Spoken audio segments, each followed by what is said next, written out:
Αγαπημένοι φίλοι, καλησπέρα. Έχω τη χαρά να έχω σήμερα κοντά μου έναν πάρα πολύ σημαντικό Έλληνα, έναν Έλληνα που έχει ταξιδέψει μέσα από την τέχνη του την Ελλάδα σε όλο τον κόσμο. Είναι μεγάλη μου τιμή που, αγαπημένε μου φίλε Νίκο Φλόρο, σε έχω εδώ κοντά μου για να μιλήσουμε για αυτή την τεράστια διαδρομή, η οποία νομίζω ότι τουλάχιστον στο δικό σου κομμάτι τα τελευταία 30 χρόνια δεν υπάρχει κάποιος άλλος Έλληνας γλύπτης ο οποίος έχει καταφέρει κυριολεκτικά στα 4 σημεία του πλανήτη να ταξιδέψει στα έργα του.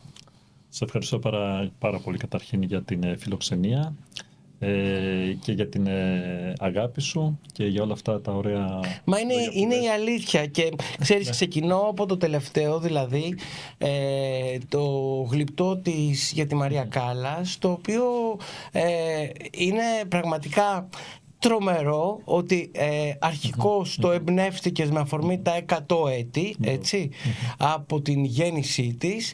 Αρνήθηκε ο Δήμος Αθήνας να το φιλοξενήσει και ταξίδεψε στην όπερα της Βενετίας, στην Ρώμη, έφτασε μέχρι και την όπερα του Σάο Πάολο, τώρα επιστρέφει στο αρχαιολογικό, στην όπερα της Φλωρεντίας. Στην όπερα της Φλωρεντίας, επιστρέφει σε λίγες ημέρες στο αρχαιολογικό μουσείο της Ρώμης. Μπράβο, ναι. Άρα καταρχάς, πώς νιώθεις? Και ξαναπάει και στο Ρίο ντε Τζανέιρο, θα πάει τον Δεκέμβριο πάλι και τέλος πάντων. Υπάρχει μια μεγάλη διαδρομή σε όλο τον κόσμο, η οποία δυστυχώς είχαμε την ατυχία, δεν ξέρω πώς να το πω, ότι δεν παρουσιάστηκε, δεν ήταν η αφετηρία της Μαρίας Κάλλας, το γλυπτό της, το οποίο δημιούργησε ένα γλυπτό, την εμπνεύστηκα, θα έλεγα, μέσα από το Αιγαίο με την ελληνική σημαία στους ώμους της ως Ελληνίδα, γιατί όπως έλεγε και η ίδια, το αίμα μου είναι ελληνικό και αυτό το αλλάζει κανείς, και ήθελα να δημιουργήσω μια Ελληνίδα Μαρία Κάλλας, έτσι όπως φαντάστηκα εγώ, μέσα από τα ελληνικά χρώματα, σαν μια αρχαία, θα έλεγα, θεά της τέχνης, και με έναν τρόπο σαν να μορφοποιούσα με έναν τρόπο την σύγχρονη Ελλάδα μέσα από τη δική της μορφή. Έτσι εγώ τη φαντάστηκα, δεν έκανα μια αποτύπωση του πρόσωπό της, δηλαδή δεν ήθελα δηλαδή να δημιουργήσω ακριβώς copy-paste, να το πούμε έτσι, το πρόσωπο της Μαρίας Κάλλας, αλλά την αίσθηση που η Κάλλας για μένα έφερε μια άβρα της Ελλάδας. Για ποιο λόγο θεωρείς ότι η Κάλλας είναι, νομίζω, από τους ελάχιστους καλλιτέχνες που συγκινούν τόσο πολύ, σχεδόν 53 χρόνια, 50 χρόνια έπειτα από το θάνατό τους? Τι είναι αυτό τελικά που είχε η Κάλλας, θεωρείς, και δεν το είχε οποιοσδήποτε άλλος? Κοίτα, η Κάλλας είχε ψυχή, είχε δηλαδή πολύ συναίσθημα και ανθρώπους οι οποίοι τη γνωρίζανε, όπως η Μαρία η Χόρση, χορογράφος, η αείμνηστη, που είμαστε και φίλοι και πήγαινε στο σπίτι της στη Διονυσία του παλαιότερα. Μου έλεγε όταν κάνανε πρόβες για τη Μύδια και πήγαινε στο Μιλάνο, που τότε ήταν ο Μινωτής, έκανε τη σκηνοθεσία, ο Τσαρούκης είχε κάνει τα κοστούμια και οι Χόρς κάναν τη χορογραφία. Και μου έλεγε πόσο τράκ είχε αυτή η γυναίκα, μου έλεγε, της κράταγε το χέρι πριν βγει στη σκηνή και της έλεγε δεν μπορώ, Μαρία, να βγω. Και σε εσείς, έλεγε, και να μου λένε να είναι μουσκεμα στον υδρότα αυτή η γυναίκα. Ποια τώρα, Μαρία Κάλλας, ας πούμε. Είχε, θα έλεγα, αυτό που είχε το διαφορετικό από τις άλλες, δεν ήταν μόνο η τεχνική της, ήταν πάρα πολύ καλή και ηθοποιός. Και αυτό πάλι που μου έχουν πει παλαιότεροι που την είχαν δει, ας πούμε ακόμα και στην Επίδαυρο, δεν ήταν τόσο η φωνή της, που ήταν φυσικά αυτό το τεράστιο μεγαλείο, ήταν η παρουσία της. Καταλαβαίνω ότι έχεις ψάξει πριν δημιουργήσεις, δηλαδή ότι έχεις κάνει μια έρευνα, έχεις συνομιλήσει με ανθρώπους που με έναν τρόπο υπήρξαν κοντά της. Μέρος του εαυτού μου έχει γίνει πια, έχει γίνει μέλος της οικογένειάς μου, δεν ξέρω, δηλαδή έχουμε αποκτήσει μια πολύ ιδιαίτερη σχέση. Τι εννοείς? Και φυσική και μεταφυσική, να το πω έτσι. Εντάξει, γιατί όλα τα πράγματα στη ζωή δεν είναι τυχαία που γίνονται, και οι ενέργειες αυτές, ειδικά όπως είναι τις σκάλες και αυτές τις μεγάλες προσωπικότητες, έχουν αφήσει ένα πολύ έντονο αποτύπωμα στο πλανήτη Γη, και κάποιοι άνθρωποι που είναι πολύ πιο ευαίσθητοι αισθάνονται αυτή την ενέργεια και ξαναφέρνουν στη ζωή, θα έλεγα, με ένα διαφορετικό τρόπο αυτές τις μορφές να ξαναπεράσουν ξανά το μήνυμά τους. Εμείς είμαστε το ενδιάμεσο, οι καλλιτέχνες, ξέρεις. Ναι. Μου λες ότι και με τα φυσικά έχω αισθανθεί, σε εισαγωγικά, τη Μαρία Κάλλας. Υπάρχει κάτι που μπορείς να μου πεις? Τι εννοείς? Μπορώ να σου πω, κοίτα, δεν έχω θέμα με αυτά. Δηλαδή, εγώ επειδή ζούμε σε ένα χανές σύμπαν, σε ένα άπειρο σύμπαν, όλα παίζουν σε αυτό το σύμπαν. Είμαι ορθολογιστής, αλλά δεν είμαι και, θα έλεγα, τόσο απόλυτος, που να θεωρώ ότι τα πράγματα υπάρχει μόνο μία πραγματικότητα και δεν υπάρχουν και άλλα πράγματα που μπορεί να συμβαίνουν. Πιστεύω ότι συμβαίνουν πολλά πράγματα, ότι ο άνθρωπος δεν χάνεται η ενέργειά του, όπως και όλα τα όντα σε αυτό το πλανήτη. Υπάρχει λοιπόν ένας τρόπος με τον οποίο εσύ την αισθάνθηκες? Να σου πω κάτι, πριν ξεκινήσω εγώ να δημιουργώ έργα για τη Μαρία Κάλλας πριν αρκετά χρόνια, ήμουνα στη Νέα Υόρκη και είδα ένα όνειρο, το οποίο είδα τη Μαρία Κάλλας, που ήταν στη διάσταση που είναι, σε ένα χώρο, ξέροντας ότι βρίσκομαι εγώ εκεί, σαν να με καλωσόρισε με έναν τρόπο, χωρίς όμως εγώ να είμαι, θα σου έλεγα τότε, πώς να το πω, φαν της Μαρίας Κάλλας, ούτε είχα κάποια ιδιαίτερη, θα έλεγα, αδυναμία, παρόλο που έχω σπουδάσει μουσική, παρόλο αυτό άκουγα τη μουσική της, αυτά μέχρι εκεί, δεν είχα όμως κάτι πέρα από αυτό. Και την είδα τότε, θυμάμαι, στον ύπνο μου. Ήταν ένα πολύ έντονο όνειρο, η οποία μου λέει, κοίτα να δεις, μου λέει, θα δημιουργήσεις κάποια έργα για μένα. Θα είναι αυτό, αυτό και αυτό. Συγκεκριμένα τώρα να μου τα λέει. Ξέρεις, εγώ μέσα ύπνο μου ξεσυχάμενη και έλεγα τώρα τι μου λέει αυτή, ξέρω εγώ.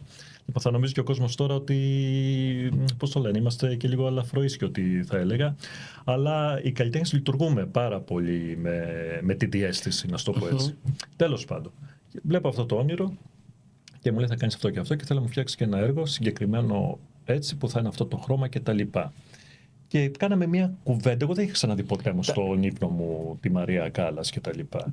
Δημιούργησες, δηλαδή έκανες μετά από αυτό το συμβάν? Πριν ακόμα μου γίνει η πρόταση. Αυτό... Κοίτα, πριν μου γίνει η πρόταση για να δημιουργήσω έργα, την βλέπω πρώτα. Άρα, κατάλαβες. Και λέω τώρα πρόταση, τι τρελόνιρο, τι είναι αυτό που μου ήρθε τώρα να... Με την Κάλλας, λέω έτσι, και έμεινα εγώ τότε, λέω, τι χάζομάς, λέω, κάθομαι και ονειρεύομαι τώρα βλακίες. Και μετά από ένα χρόνο μου γίνεται μία πρόταση και μου λέει, κοίτα να δεις, Νίκο, για τα 30 χρόνια της Μαρίας Κάλλας, εγώ είχα πάει για άλλη δουλειά. Να γίνει από πού σου έγινε αυτή η πρόταση? Αυτό, κοίτα να δεις, ήταν τότε, είμαστε φίλοι με τον Βασίλη τον Βασιλικό και την Βάσο τη Παπαντονίου, που είχε κάνει ένα τεράστιο έργο για να δημιουργηθεί η όπερα στην Ελλάδα, που είναι το Ίδρυμα Νιάρχος, η οποία αυτή κίνησε όλη τη διαδικασία να γίνει αυτό το κτίριο με τον κύριο Δρακόπουλο τότε που ήταν. Και εγώ είχα πάει για να κάνουμε μια συναυλία στη Νέα Υόρκη για την Κάλλας, όχι όμως να κάνουμε κάποια γλυπτά για την Κάλλας και τα λοιπά.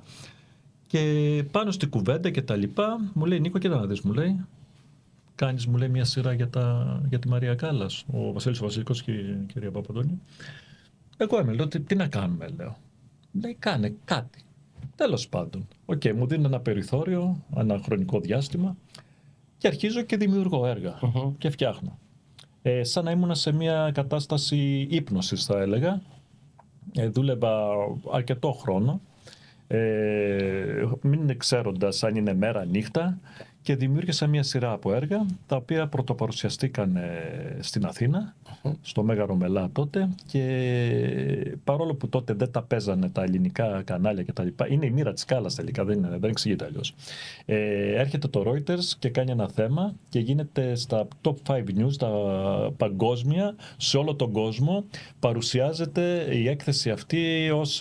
Άρα η έκθεση που αρνήθηκαν να παίξουν τα ελληνικά κανάλια έγινε θέμα στο Reuters. Και πάλι δεν βρίσκαμε το χώρο, θυμάμαι, για να γίνει η έκθεση, και πάλι είχαμε προβλήματα και αυτά. Και για ποιο λόγο πιστεύεις ότι υπάρχει ένα αγαπομίσος με τη Μαρία Κάλλας, σε εισαγωγικά το λέω, και την Ελλάδα και τους Πιστεύω ότι είναι και το κόμπλεξ του Έλληνα σε σχέση με μεγάλες προσωπικότητες που έχουν ξεπεράσει, θα έλεγα, την Ελλάδα, έχουν ξεπεράσει και είναι παγκόσμιες μορφές. Αυτό δεν συμβαίνει μόνο με την κάλυψη, έχουν και με άλλες προσωπικότητες που κάνανε τεράστια και μεγάλη καριέρα.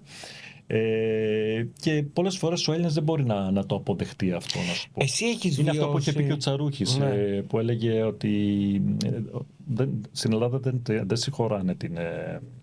πώς να το πω, όχι την αριστεία, να το πω έτσι, γιατί αυτή η λέξη πια έχει γίνει, θα έλεγα, να ξεφύγεις, να ξεπεράσεις τον εαυτό σου και την Ελλάδα και να γίνεις πολύ καλύτερος. Δηλαδή πολλές φορές δημιουργεί πολύ μεγάλο πρόβλημα. Εγώ το έχω βιώσει και το βιώνω στη ζωή μου από πολλούς παράγοντες. Έχεις βιώσει πόλεμους εισαγωγικά, δηλαδή πολεμικές συμπεριφορές απέναντί σου, εχθρικές? Συνέχεια, πάρα πολύ. Με ποιο τρόπο δηλαδή εκδηλώνονται? Προσπαθούν να σε μειώσουν. Συνέχεια στην Ελλάδα έχουν έναν τρόπο που προσπαθούν να σε μειώσουν. Αυτό θέλουν.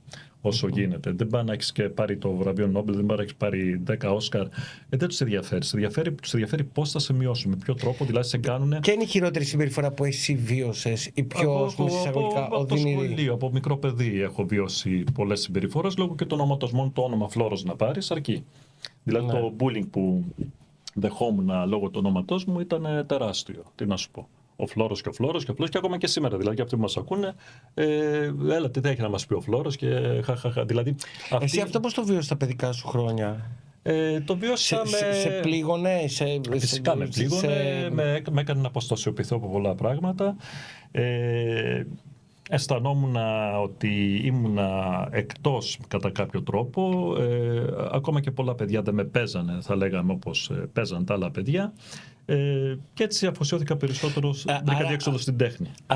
Άρα ουσιαστικά σε οδήγησε σε εσωστρέφεια. Ακριβώς. Ήσουν ένας εσωστρεφής έφηβος. Μην πω και για τους καθηγητές. Δηλαδή νομίζω ότι το χειρότερο περίοδο της ζωής μου ήταν τα παιδικά μου χρόνια και τα χρόνια γυμνασίου και λυκείου. Ήταν φιάλτης. Δηλαδή, αν υπάρχει, πώς το λένε, δεύτερη ζωή που αν μεταψύχωση και τα λοιπά, δεν θα ήθελα να ξαναβιώσω ξανά αυτό το κομμάτι. Γιατί λες ήταν φιάλτης? Δηλαδή, ποιο είναι το χειρότερο πράγμα που συνέβη? Γιατί δεν μπορούσαν να με καταλάβουν αυτό που έκανα, ακόμα και οι καθηγητές, γιατί έχουν ένα συγκεκριμένο τρόπο είχαν τότε και σήμερα. Τα παιδιά που έχουν, θα έλεγα, κάποιες ευαισθησίες, ίσως κάποια ταλέντα ιδιαίτερα, να θεωρούν ότι χαζεύουν, να θεωρούν ότι δεν έχουν καμία σχέση με το σχολικό περιβάλλον. Εγώ ζωγράφιζα στα διαλύματα, δεν έβγαινα έξω πολλές φορές και θεωρούσαν ότι αυτό ήμουν άτομο προβληματικό.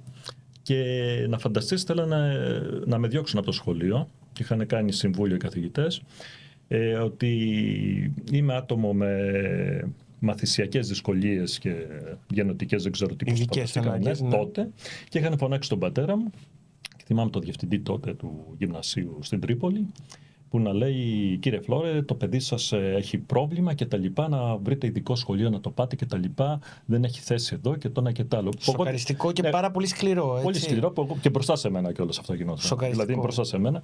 Το οποίο εγώ ήμουν ένα παιδί το οποίο δεν πείραζα κανέναν, δεν ενοχλούσα κανέναν, ούτε ήμουν παραβατικός ούτε τίποτα. Απλά μου άρεσε να ζωγραφίσω, μου άρεσε να κάνω αυτά που ήθελα. Τον βρήκες ποτέ αυτόν τον άνθρωπο έκτοτε? Τώρα είναι όλοι περήφανοι. Τώρα όλοι είναι περήφανοι. Όλοι τους είναι όλοι περήφανοι. Τον έχεις πετύχει?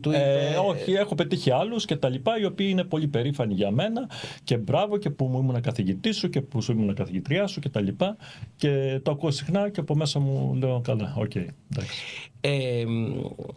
Έφυγες ουσιαστικά, βέβαια ξεκινήσαμε την κουβέντα με τη Μαρία Κάλλας, πήγαμε στα παιδικά σου χρόνια ξαφνικά. Αυτή είναι και η ομορφιά των συνεντεύξεων. Θέλω, γυρνώντας λίγο στο κομμάτι της Μαρίας, να σε ρωτήσω. Επειδή μου είπες ακριβώς για αυτό το βίωμα, το ότι της μη αποδοχής από τους Έλληνες. Δεν είναι από τότε και μέχρι και σήμερα βιώνω αντίστοιχες καταστάσεις. Εσύ λέω, έχεις βιώσει αυτό, στη μη αποδοχή σήμερα έχεις νιώσει μη αποδοχή? Εννοείται. Πάρε το τελευταίο μου έργο που δεν αποδέχτηκε καν η Ελλάδα κανένας. ούτε η Εθνική Πινακοθήκη. Αν τα θυμάστε όλα αυτά, δεν θέλω να τα λέω τα ίδια και τα ίδια, γιατί τα έχουμε πει και ενοχλούν πάρα πολλούς. Λοιπόν, τέλος πάντων, ναι, δεν δέχτηκα μια απόρριψη, κακά τα ψέματα. Δηλαδή, εκεί που με δέχονται, ας πούμε, σε όλο τον κόσμο, πώς να το πω, δήμαρχοι ξένων πόλεων, υπουργοί απολυτισμού, Πορτογαλίας, Ιταλίας, Βραζιλίας, τι να σου πω τώρα σε όλο τον κόσμο, εδώ δεν σε αποδέχονται, δεν δέχονται ούτε καν ένα ραντεβού να έχεις μαζί τους πολλές φορές, το οποίο θεωρούν, δεν ξέρω, υπάρχει αυτή η νοοτροπία ότι ο Έλληνας δηλαδή του πας για ρουσφέτη, δηλαδή ότι θα πάω εγώ τώρα στο ραντεβού, στο χ υπουργείο, δεν ξέρω, στο χ άνθρωπο, και ότι θα πάω να ζητήσω κάτι για προσωπικό όφελος. Ενώ θα έπρεπε οι ίδιοι να σε βρούνε, οι ίδιοι θα έπρεπε να σου πούνε, κύριε Φλόρα, ελάτε εδώ, έχετε κάνει τόσα πράγματα τα τελευταία χρόνια σε όλο τον κόσμο. Κάτι καλό κάνεις και εσύ, ρε παιδί μου, για να κάνεις σε όλο τον κόσμο τόσα πράγματα, δεν μπορεί να είσαι άχρηστος. Λοιπόν. Θέλω λοιπόν να πάμε σε όλο τον κόσμο, ναι, και αρχής γενομένης, ναι, του ταξιδιού μας να είναι η Νέα Υόρκη, όπου έζησες πολλά χρόνια, έτσι. Αρκετά, ναι.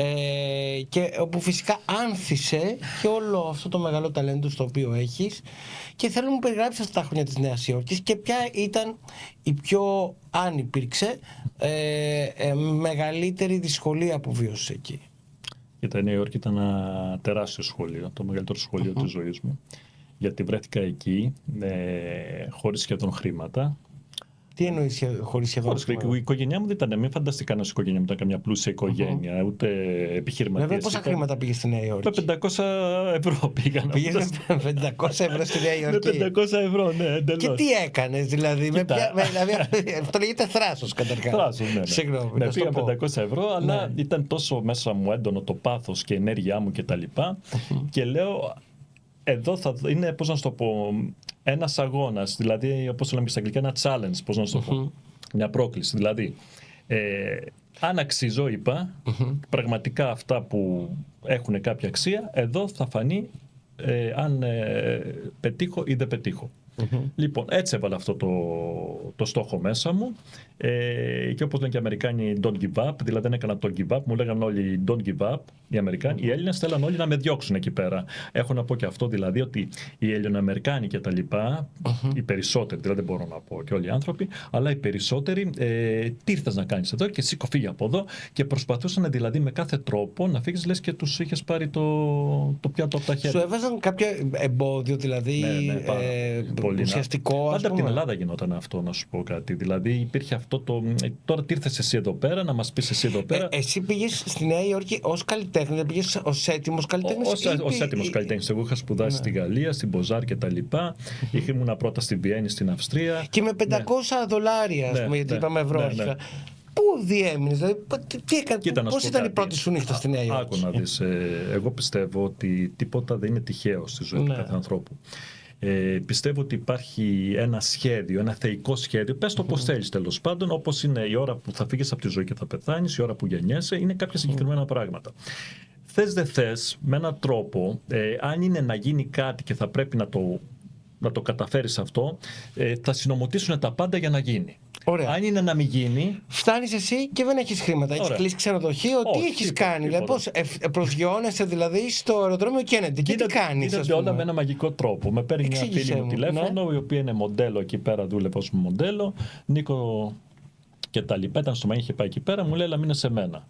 Και πάω με ένα βαλιτσούλα και πάω και μένω στη φίλη μου εκεί πέρα, στη Νέα Υόρκη. Αυτή πήγαινε κάθε μέρα σε όλα τα κλαμπ, έβρισκε promoter και τα λοιπά. Και άρχισε να βλέπω τη Νέα Υόρκη μέσα από την πλευρά των Αμερικάνων και όχι από την πλευρά των Ελλήνων που ζουν 50 χρόνια, όπως ήταν η γιαγιά και ο παππούς στο χωριό, κατάλαβες.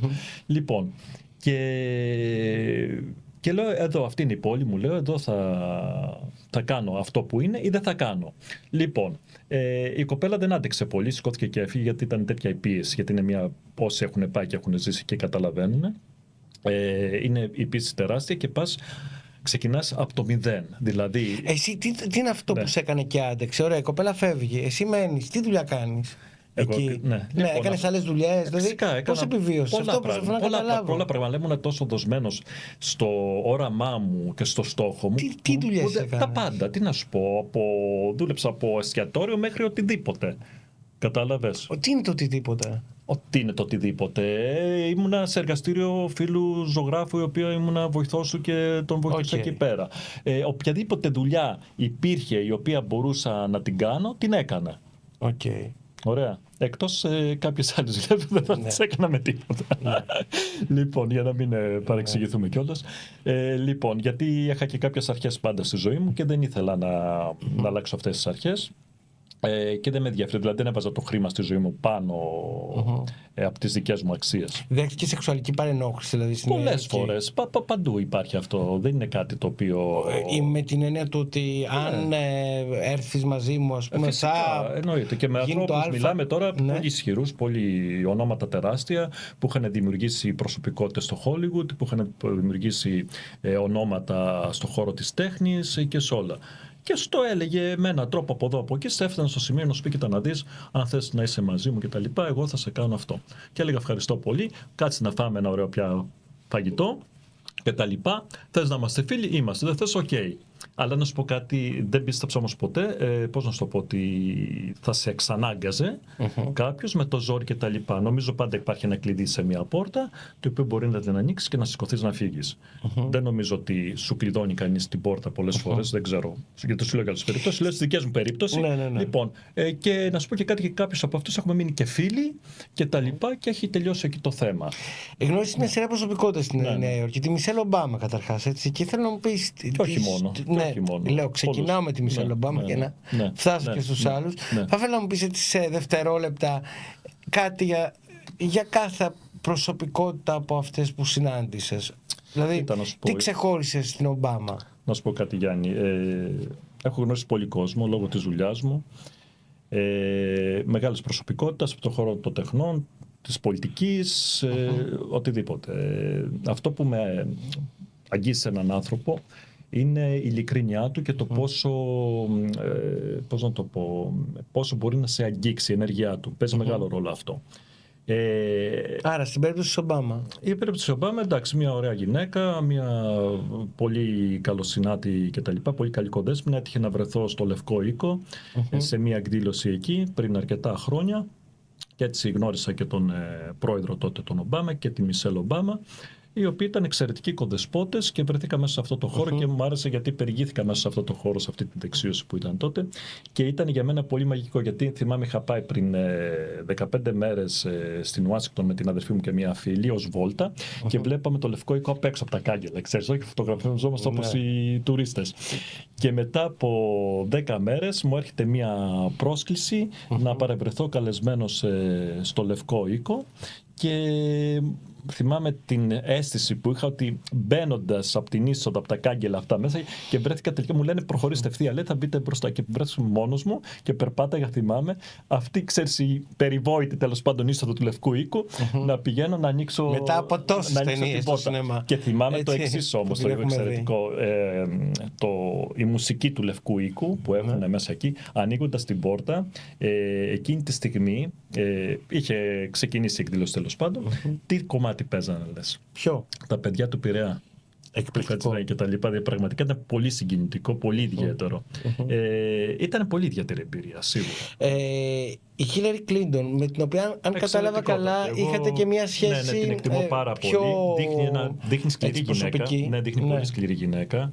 Δείχνει, πώς να σου το πω, αποστασιοποιημένη πολλές φορές. Και όταν θυμάμαι την πρωτογνώρισα, λέω Παναγία μου, λέω, θα με φάει ζωντανό. Ξέρεις τώρα, μην πω τη λέξη πώς λέμε.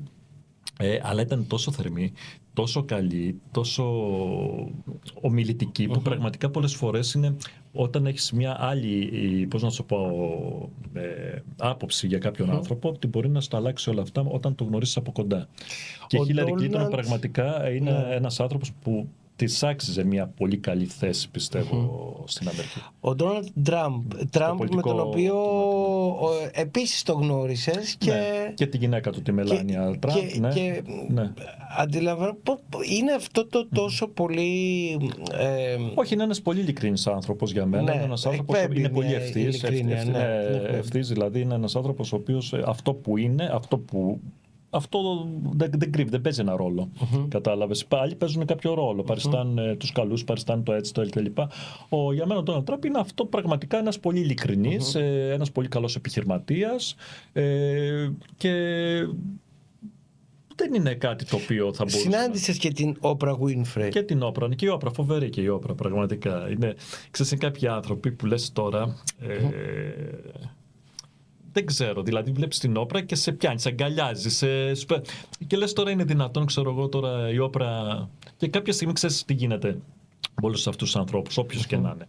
Μέσα στο δεκάλεπτο, μισάωρο, όταν είσαι σε επαφή μαζί τους, βρεθείς σε κάποιο χώρο και μιλήσεις και κάνεις και τα λοιπά, ξεχνάς ποιος είναι τελικά απέναντί σου. Και βλέπεις πια τον άνθρωπο, βγες στην ουσία. Είτε είναι η Όπρα, είτε είναι ο Τραμπ, οποιοδήποτε είναι τέλος πάντων, δεν ξέρω ποιος είναι στον κόσμο αυτόν.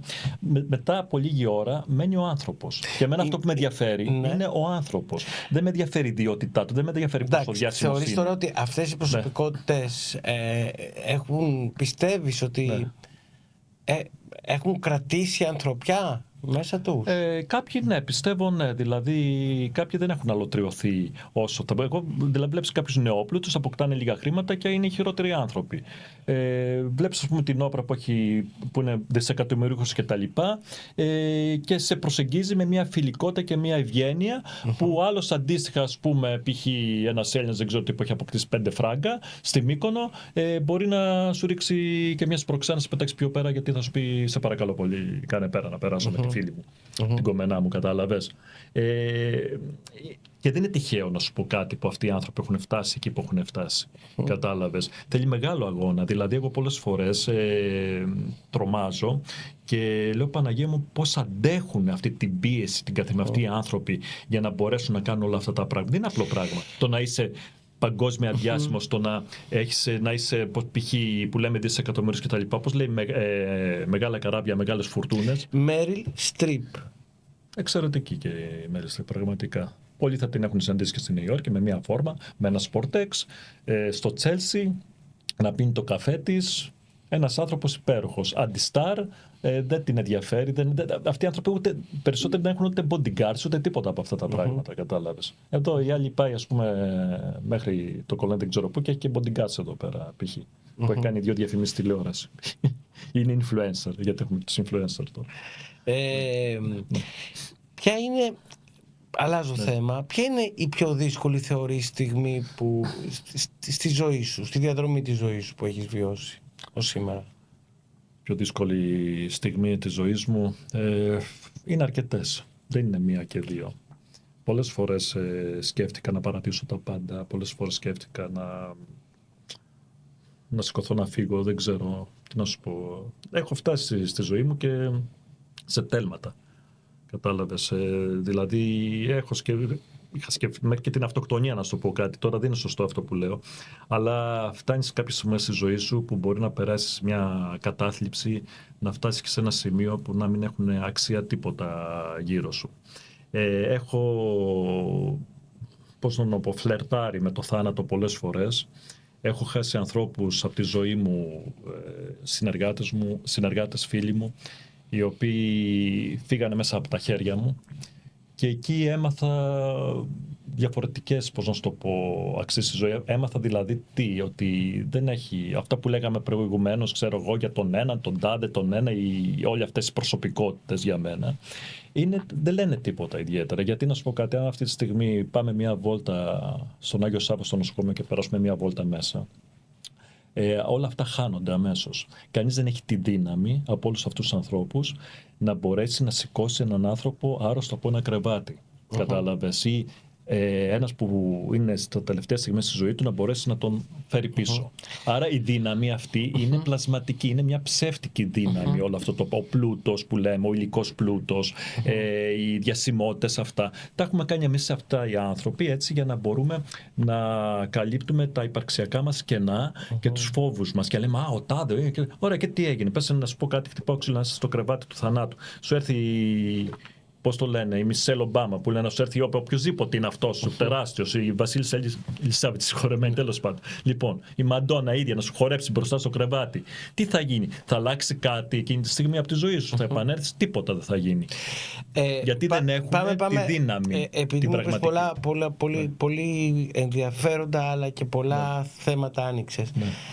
Άρα θέλω να σε ρωτήσω, πότε ήταν αυτή η περίοδος με την οποία φλέρταρες με την αυτοκτονία και που συνειδητοποίησες ουσιαστικά, γιατί μου είπες ότι ήταν μέρος της κατάθλιψης που είχες, άρα πότε ήταν αυτή η περίοδος? Κοίτα, να σου πω κάτι, όλοι οι καλλιτέχνες γενικά είμαστε μια διαδικασία όταν δημιουργούμε μεταξύ, φλερτάρουμε με το θάνατο, γιατί η τέχνη είναι μια γέννα και η γέννα όταν γεννιέται κάτι προϋποθέτει και το θάνατο. Ωραία. Λοιπόν, επειδή είμαι ένας άνθρωπος ο οποίος πιστεύω στο Θεό, πιστεύω ότι τίποτα δεν είναι τυχαίο, ότι σε αυτόν τον κόσμο που βρισκόμαστε μας έχει δοθεί να υπάρχουμε και πρέπει να είμαστε ευγνώμονες για αυτό που μας δίνεται. Αυτό με έχει κρατήσει μέχρι στιγμή στη ζωή μου. Κατάλαβα. Για να μην οτιδήποτε άλλο γίνεται. Υπήρξε όμως μια τέτοια κομβική στιγμή, μου λες ότι πέρασε αυτή τη φάση. Θυμάσαι ποια στιγμή ήταν αυτό, πριν 10 χρόνια, πριν 20 χρόνια, πριν 20 μέρες? Πότε ήταν αυτή η περίοδος? Και τι σε κράτησε? Η σχέση με τον Θεό.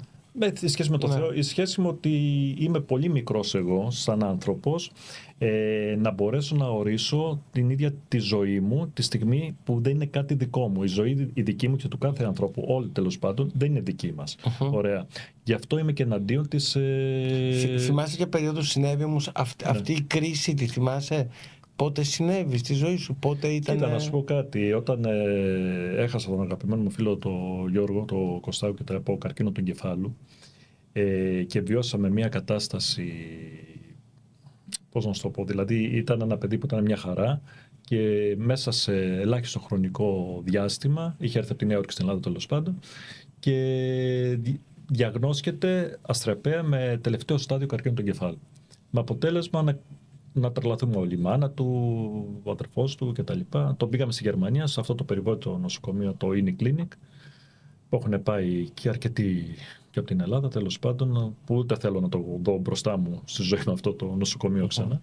Γιατί εκεί βίωσα καταστάσεις όχι μόνο του Γιώργου και από ανθρώπους από όλο τον κόσμο, ειδικά μικρά παιδιά, που πηγαίνανε εκεί πέρα με αυτό το νόσημα, το οποίο ξέραν ότι θα φύγουν από τη ζωή, και να βλέπεις ένα μικρό παιδί να σου δίνει κουράγιο και να σου λέει ξέρω τι έχω, ξέρω τι θα γίνει. Εκεί άλλαξαν πολλά πράγματα μέσα μου. Μέσα σε πόσο διάστημα? Μέσα σε ένα μήνα. Γίνανε όλα μέσα σε ένα μήνα. Αυτά, ζούσαμε μέσα στο νοσοκομείο αυτό, να φανταστείς, μέρα καθημερινά. Θυμάμαι το πατέρα ενός παιδιού που είχε αντίστοιχο πρόβλημα, το οποίο ήταν από την Αραβία, είχαν έρθει αυτοί οι άνθρωποι, ο οποίος έπαθε και ο ίδιος καρκίνο μετά από καιρό, γιατί ήταν μέσα 5-6 μήνες το παιδί του, και άρχισε να φωνάζει ο ίδιος, θυμάμαι, και τα λοιπά, που είπε ότι μ' αρρωστήσετε και εμένα μέσα εδώ και τα λοιπά. Δηλαδή τελικά και αυτή η ασθένεια έχει μια ψυχοσωματική, θα έλεγα. Θυμάσαι τις τελευταίες στιγμές με το φίλο σου? Φυσικά τα θυμάμαι, πώς δεν τα θυμάμαι. Και τι είναι αυτό που εσύ προσπάθησες να του μεταδώσεις εκείνη τη στιγμή, αν μπορούσες κάτι να του πεις? Κοίτα, πολλοί άνθρωποι έχουν χάσει ανθρώπους. Και τι είναι αυτό που σου έδωσε και εκείνους και κρατάς σαν πρίκα? Σαν πρίκα αυτό που μου έδωσε και τα λοιπά είναι το να συνεχίσω. Δηλαδή μου έδωσε, θα έλεγα, να μην τα παρατήσω και να συνεχίσω. Δηλαδή ήταν μια τελευταία υπόσχεση και μου είπε Νίκο, σε παρακαλώ πολύ, θα συνεχίσεις, θα παρατήσεις τίποτα από αυτά που κάνεις στη ζωή σου. Και σε παρακαλώ πολύ, που είπε, η Ελλάδα δεν είναι για σένα. Αυτά που θες να κάνεις μόνο έξω θα τα κάνεις. Αυτά ήταν και από τα τελευταία λόγια, θυμάμαι, του Γιώργου κτλ. Ο οποίος πρέπει να πούμε ότι ήταν πολύ γνωστός ηθοποιός στον Broadway. Έκανε να ήταν στον Broadway, ήταν κτλ. Δεν πρόλαβε να κάνει. Λόγω έφυγε 41 χρόνο από τη ζωή. Ήταν ένα πολύ χαρισματικό πλάσμα. Ήταν ηθοποιός του Broadway, ήταν υπέροχος τραγουδιστής. Πολύ δύσκολο κομμάτι για όλους αυτούς που ασχολούνται με το κομμάτι του musical και ειδικά στην Αμερική, τεράστιος ανταγωνισμός. Θυμάμαι πήγαινε, έφευγε το πρωί στις 5 ώρα για να πάει στο audition και γίνανε για το απόγευμα κτλ. Που πολλές φορές δεν τον πέραν, δεν κάναν. Δηλαδή όλο αυτό το στρες και όλο αυτό το πράγμα του δημιούργησε ίσως και αυτή την αρρώστια, κατάλαβες, γιατί ήσουν συνέχεια σε μια υπερένταση για να καταφέρεις κάτι. Και η Αμερική το έχει αυτό. Η Αμερική έχει ένα κακό πράγμα, δηλαδή σε σπιντάρει με ένα παράξενο τρόπο, σε ντοπάρει θα έλεγα, με την επιτυχία, με τους στόχους και όλα αυτά τα πράγματα και μπορεί να αρρωστείς και να μην καταλάβεις ότι είσαι άρρωστος. Δηλαδή να πεθάνεις έτσι όπως είσαι και να πεις τι έγινε τώρα, γιατί αρρώστησα. Θυμάμαι μια ταινία παλιά, δεν ξέρω, αμερικάνικη, και ήταν ακριβώς πολύ εύστοχη πάνω σε αυτό το θέμα. Είναι μια Αμερικανίδα μεγαλοεπιχειρηματίας και πάει σε ένα γιατρό. Έχει κάνει εξετάσεις και της λέει: κυρία μου, ξέρετε, της λέει, έχει τελευταίο στάδιο καρκίνου και πεθαίνετε σε 2 μήνες και τα λοιπά. Λέει: αποκλείεται, λέει, γιατί σε 3 μήνες έχω ένα πολύ σημαντικό meeting. Δηλαδή, είναι ακριβώς ο τρόπος, το σκεπτικός του Αμερικάνου. Του τότε Αμερικάνου, αλλά και σήμερα. Λοιπόν, δεν είναι μόνο η επιτυχία, δεν είναι μόνο το να καταφέρεις και να κερδίσεις. Και ζούμε σε μια εποχή σήμερα. Άρα σαν αυτή η απώλεια, καταλαβαίνω ότι σε άλλαξε και πολύ ουσιαστικά ως στάση ζωής. Άλλαξε τον τρόπο θεώρησης με έναν τρόπο των πραγμάτων. Εγώ έχω εκπαιδευτεί και με έναν τρόπο πάνω σε αυτό. Με το θάνατο κτλ. Γιατί ο αδερφός μου είχε προβλήματα από μικρός και έκανε άπειρες αυτοκτονίες. Διαγνώστηκε με ένα είδος σχιζοφρένειας, θα σου έλεγα τώρα, τέλος πάντων. Το οποίο εγώ σε μικρή ηλικία όταν ήμουνα, ο αδερφός μου έκανε απόπειρες αυτοκτονίες με αποτέλεσμα να είμαι εγώ σε μια κατάσταση να βλέπω είτε να κόβει φλέβες είτε να κάνει αυτό. Δηλαδή είχα εξοικειωθεί με έναν τρόπο. Δηλαδή σήμερα πολύ σκληρά. Είναι σοκαριστικό αυτό που. Ναι, είναι πραγματικότητα αυτό. Και μετά πήγαινα εγώ στο σχολείο π.χ. και ήμουνα σαν χαμένος, ας πούμε, γιατί το βράδυ, ας πούμε, στο σπίτι είχε γίνει μια τέτοια κατάσταση και ο αδερφός μου βρισκόταν σε εντατική, είχε κόψει τις φλέβες κτλ. Εγώ ήμουν σε ένα εσωτερικό σοκ, πήγαινα στο σχολείο αναγκαστικά και ήταν ο καθηγητής και άρχισε να σε βρίζει, να σε κοροϊδεύει και να σου λέει άρε τεμπέλη και χασμουριέσαι και τα λοιπά και τι έκανες εχθές. Αλλά δεν μπορούσα να τους απαντήσω όμως εγώ τι μπορούσα να πέρναγα, τι συνέβαινε σε μένα μέσα μου. Πόσες φορές έτυχε να δεις μπροστά σου τον αδελφό σου να αποπειράται να αυτοκτονήσει? Έζησα, σου λέω, εκπαιδεύτηκα, να σου το πω με έναν τρόπο, εκπαιδεύτηκα και στην ανάνυψη, εκπαιδεύτηκα πώς μπορώ να σώσω έναν άνθρωπο, πώς να του δώσω ενεργό άνθρακα αν έχει πάρει 100 χάπια έχει πιει. Άρχισα να εκπαιδεύομαι με τους γιατρούς, με αυτά και τα λοιπά. Μικρός εγώ τώρα, ήμουνα τότε εγώ 9-10 χρονών πόσο ήμουνα. Αυτός είναι και μεγαλύτερος, ήταν 7 χρόνια μεγαλύτερος από μένα. Με αποτέλεσμα να συμβαίνει αυτό συνεχόμενα. Και άλλα πράγματα στη ζωή μου και αυτά. Αυτό ξέρεις τι έγινε με αυτό. Αυτό με κράτησε στη ζωή μου. Να μην πέσω στα ναρκωτικά, να μην γίνω αλκοολικός. Βλέποντας αυτή την κατάσταση, βρισκόμουν επισκεπτόμενος σε ψυχιατρικές κλινικές, ψυχιατρία και όλο αυτό, και έβλεπα συνέχεια όλο αυτό το κόσμο μέσα εκεί. Με έκανε πιο δυνατό εμένα. Δηλαδή του χρωστάω του αδερφού μου ότι με έχει κάνει πολύ πιο δυνατό σαν άνθρωπο, να μπορώ να αντέχω όλα τα. Και έτσι αντέξα Νέα Υόρκη. Έχω αντέξει καταστάσεις που άλλος δεν θα άντεχε ούτε ώρα. Έχω κοιμηθεί στο δρόμο μέσα σε κρύο στη Νέα Υόρκη. Δεν με ενδιέφερε. Δεν με ενδιαφέρει. Είχα ζήσει την κόλαση. Δεν με ενδιαφέρει όταν ζήσει την κόλαση. Σε διαφέρει με τα υπόλοιπα. Τι εννοείς είχα ζήσει την κόλαση? Όταν ζεις σε τέτοιες καταστάσεις, ναι. Όταν έχεις ζήσει. Αυτά, για σκέψου, άλλος μπορούσε να έχει τρελαθεί, άλλος μπορούσε να έχει πέσει στα ναρκωτικά, άλλος μπορεί να έχει γίνει οτιδήποτε. Κατάλαβες. Και βλέπω αυτά τα νέα παιδιά που πέφτουν στα ναρκωτικά για την πλάκα, ας πούμε, για μια γκόμενα, για κάτι και αυτά, και πάει βαράει ο άλλος ηρωίνη κτλ. Δηλαδή, εκεί τρελαίνομαι. Άρα έχεις κοιμηθεί, έχεις υπάρξει άστεγος με έναν τρόπο, έστω και για μία νύχτα στη Νέα Υόρκη. Έχω υπάρξει, αλλά δεν με ενδιαφέρει, δεν μ' άγγιζε αυτό, να σου πω κάτι. Δεν σε αγγίζει. Όταν μέσα σου έχεις με έναν τρόπο ατσαλωθεί, να σου το πω έτσι, έχεις ένα στόχο, έχεις μία δύναμη, μην ξεχνάς, είμαι και αρκάς. καταγωγή. Μισός είμαι, συγγνώμη, από τον Παρνασσό, ο πατέρας μου, και ο μισός είμαι Αρκάς. Λοιπόν, είμαι και Βουνήσιος εγώ, να το πω έτσι. Λοιπόν, παρόλο που φαίνομαι έτσι ευγενικός, αντίνος κτλ., όλο το σώμα του πατέρα μου ήταν οπλαρχηγοί και της Επανάστασης άνθρωποι. Λοιπόν. Υπάρχει δηλαδή ένας γνωστός οπλαρχηγός της Επανάστασης. Ο Νίκος ο Φλόρος υπάρχει, ήταν ο προγονός μου, ο οποίος αποκεφαλίστηκε στη μάχη των Αθηνών του 22, και υπάρχει ο Δός Νικολάου Φλόρου στο Παλαιοψυχικό. Υπάρχει, μπορεί να το πάνε και να το δουν. Έχω και τα χαρτιά, τις περγαμηνές, όλα αυτά τα πράγματα τότε επί όθωνα που είχαν γίνει αυτές τις καταστάσεις. Τέλος πάντων. Λοιπόν, έχω μέσα μου στο DNA. Και έναν επαναστάτη. Ναι, 100%. Είμαι αντικοφορμιστής, είμαι ριζοσπαστικός μέχρι αηδίας. Δεν με ενδιαφέρει τίποτα, δεν με ενδιαφέρει ποιον έχω απέναντί μου. Αυτό που είναι να κάνω θα το κάνω, θα τον προσπεράσω.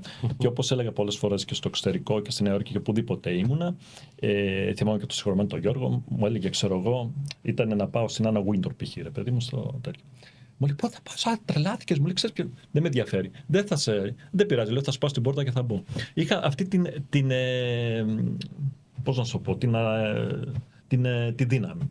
Μέσα μου, άσχετα τώρα τι θα γινόταν, εγώ θα πήγαινα και θα έκανα το πάνω να προσπεράσω, δεν με ενδιέφερε. Κατάλαβες. Και έτσι δεν μ' αγγίζουν και αυτοί οι άνθρωποι. Δηλαδή δεν είμαι προσκυνημένος, να το πω. Ωραία. Και ούτε πρόκειται να γίνω προσκυνημένος για κανένα. Είμαι βέβαιος. Γι' αυτό το έχεις αποδείξει τόσα χρόνια. Δεν χρειάζεται. Κλείνοντας, πώς ονειρεύεσαι τα επόμενα χρόνια σου? Να πούμε στους φίλους και στις φίλες ότι σε πολύ λίγες μέρες, περίπου 15, περίπου Σεπτέμβρη, 16, στο Αρχαιολογικό Μουσείο της Ρώμης θα παρουσιαστεί το έργο σου για τη Μαρία Κάλλας. Έτσι. Ποια είναι τα επόμενα πλάνα? Κοίτα, υπάρχουν πάρα πολλές εκθέσεις. Υπάρχει αυτή η έκθεση που είναι πολύ σημαντική, γιατί γίνεται με το Υπουργείο Πολιτισμού της Ιταλίας. Μετά υπάρχει μια άλλη σημαντική έκθεση που θα γίνει στο Μπακού, στο Αζερμπαϊτζάν, σε ένα από τα μεγαλύτερα τους μουσεία που το είχε κάνει η Χαντίτ, το έχει σχεδιάσει. Πάλι η Κάλλας, δηλαδή το έργο της Κάλλας θα πάει και θα ταξιδέψει άλλο? Όχι, θα είναι και διαφορετικά έργα, και έχω και μια αναδρομική έκθεση που είναι να γίνει εκεί αργότερα. Είναι η πρώτη φορά που θα παρουσιάσει Έλληνας καλλιτέχνης στο Αζερμπαϊτζάν, στον Μπακού. Μετά είναι μια έκθεση που θα τρέξει στη Βραζιλία, στο Ρίο ντε Τζανέιρο, και πόσα άλλα, δηλαδή τώρα σου λέω μέχρι τον Δεκέμβριο. Δηλαδή φαντάζομαι ότι εγώ θα πρέπει να είμαι μια βαλίτσα με ένα τέτοιο και να μπαίνω σε αεροπλάνο κτλ. Σε πονώ και σε συμπονώ, πολύ δύσκολο. Είναι, ναι, αλλά αυτό γίνεται, ξέρεις, να σου πω κάτι. Αλλά από τα βάθη της ρωμαϊκής καρδιάς σου και καταλάβεις ότι γνήσιο Αρκάς. Ο Αρκάς, ναι. Θα αναγκαστείς να πας στον Μπακού, στο Σάο Πάολο, στη Ρώμη. Θα πρέπει να ξεπεράσω όλα τα προβλήματα τα οποία. Κάνω λίγο χιούμορ. Ναι. Θες να το συνεχίσουμε σοβαρά, να το συνεχίσουμε έτσι? Όχι, έτσι πρέπει. Άρα να ξεπεράσει τα προβλήματα, εννοείς, τα οποία σε κάθε. Προκύπτουν, είναι τεράστια τα προβλήματα. Δεν είναι απλό πράγμα. Δηλαδή, να φανταστείς ότι στο Παρίσι, στην UNESCO, που είχα βάλει το γλυπτό της Μαρίας Κάλλας. Όπου εκεί θέλω να πω στους φίλους και στις φίλες ότι ήρθε ο Μακρόν. Μπράβο, με τη σύζυγό του. Με την Μπριτζή Μακρόν που γνωριστήκαμε κτλ. Το ξεχάσαμε αυτό. Εξαιρετικότατη κτλ. Κρατάμε και μια πολύ ωραία επαφή. Ενθουσιάστηκαν πάρα πολύ και ευχαριστώ και τον Αντρέα το Μαυρομάτη, ο οποίος ήταν και ο ενδιάμεσος της γνωριμίας μας. Από τους πιο σημαντικούς σεφ, είναι πραγματικά αγαπημένος φίλος, εξαιρετικός άνθρωπος, και στενοχωρήθηκα πάρα πολύ που έφυγε τόσο σύντομα από τη ζωή. Τέλος πάντων, και θέλω να σου πω ότι εκεί που όταν τοποθετούσαμε το γλυπτό της Κάλλας κτλ., για μια στιγμή η μπαλέτα που ήταν έσπασε, ενώ εγώ κρατάω το γλυπτό για να το τοποθετήσουμε. Και φεύγει να πέσει πάνω μου. Μιλάμε τώρα περίπου σχεδόν μισό τόνο βάρος, να έρθει πάνω σου. Λοιπόν, ευτυχώς τρέξανε 3 άνθρωποι security και το κρατήσανε. Δηλαδή και γλύπτες καλλιτέχνους έχουν σκοτωθεί από το ίδιο τους το γλυπτό, όπως ήταν και ο σκλάβος, ο συγχωρεμένος σκλάβος, που έπεσε ένα γλυπτό πάνω του, εξαιρετικός γλύπτης, και σκοτώθηκε. Θέλω να σου πω, δεν είναι τόσο απλό αυτή η δουλειά. Μην βλέπουμε την εικόνα, γιατί τώρα ο κόσμος θα βλέπει, θα λέει τώρα αυτός έχει ανάγκη, ένα high society, γνωρίζει ένα τέτοιο. Ούτε στη Μύκονο βρίσκομαι. Έργα μου βρίσκονται στη Μύκονο, έργα μου βρίσκονται σε όλο τον κόσμο, βρίσκονται στο Beverly Hills, δεν ξέρω πού βρίσκονται. Ειλικρινά στο λέω, παίρνουν πολύ καλύτερα τα έργα μου από μένα. Λοιπόν, εγώ όμως με έναν τρόπο υποφέρω στη ζωή μου, γιατί για να βγει όλο αυτό το πράγμα δεν βγαίνει μέσα από την άνεση, βγαίνει μέσα από ένα αγώνα, βγαίνει μέσα από μια διαδικασία γένας που προϋποθέτει πόνο. Δυστυχώς ο τρόπος για να δημιουργήσεις πραγματικά τέχνη είναι μέσα από το τι να σου πω. Δεν υπάρχει καλλιτέχνης ο οποίος να είναι πάνω στο γιότ, να σου το πω έτσι, με τα λεφτά από όλα αυτά που βλέπουμε. Λοιπόν, να είσαι στη μια ξαμπλώστρα δεν ξέρω πού, να περάσει καταπληκτικά και μετά ξυπνάς και λέω πάω να ζωγραφίσω ένα πρόσωπο, κατάλαβες. Δεν είναι έτσι. Είχε πει ένα πολύ ωραίο, κλείνοντας με αυτό να σου το πω, ο Μηταράς, που μου άρεσε πάρα πολύ, που λέει αν ξύσεις ένα έργο θα τρέξει αίμα. Δηλαδή μέσα τα έργα έχουν το αίμα του καλλιτέχνη. Πολλά έργα και εμένα έχω κοπεί χιλιάδες φορές, έχουν το ίδιο μου το αίμα, το ίδιο μου το DNA μέσα στα έργα, κατάλαβες. Και αυτό που με ενδιαφέρει, δεν με ενδιαφέρει στερεοφημία, δεν με ενδιαφέρει το όνομα του Νίκου του Φλόρου, αν θα μείνει, ούτε καν με νοιάζει. Με ενδιαφέρει το έργο το οποίο θα μείνει και θα περάσει τα μηνύματά του στις επόμενες γενιές. Γιατί για μένα ένα εργοτέχνης είναι σαν ένας δούριος ύπος που περνάει μέσα στο χρόνο. Ο μοναδικός τρόπος να διασχίσουμε το χρόνο. Εμείς δεν θα υπάρχουμε σε 100 χρόνια, σε 200, σε 300 χρόνια. Ποιος θα θυμάται τον Νίκο, ποιος θα θυμάται τον Γιάννη, τι 100. Δηλαδή, άμα πεθάνουμε ούτε σε μια εβδομάδα θα μας θυμάται. Τέλος πάντων. Λοιπόν, μην πω τώρα τη λέξη. Λοιπόν, θέλω να πω ότι αυτό που μένει είναι το έργο το οποίο θα συνεχίσει να περνάει κάτω από κάποιο τρόπο μια γνώση στους επόμενους. Όπως βλέπουμε τα αρχαία ελληνικά γάλματα σήμερα που δεν ξέρουμε ποιος τα είχε φτιάξει πολλά από αυτά. Και βλέπεις τώρα την νίκη της Σαμοθράκης. Δεν ξέρουμε ποιος είναι ο καλλιτέχνης. Αλλά εξακολουθεί όμως να περνάει τα υψηλά ιδανικά, να περνάει τα μηνύματα και στο κάθε άνθρωπο να βλέπει κάτι μέσα το οποίο τι είναι, η εξύψωση του ανθρώπινου πνεύματος. Μα η ουσία είναι αυτό. Πώς ο άνθρωπος θα γίνει ανώτερος από τον εαυτό του. Αυτός είναι ο στόχος. Αυτό να σου ευχηθώ.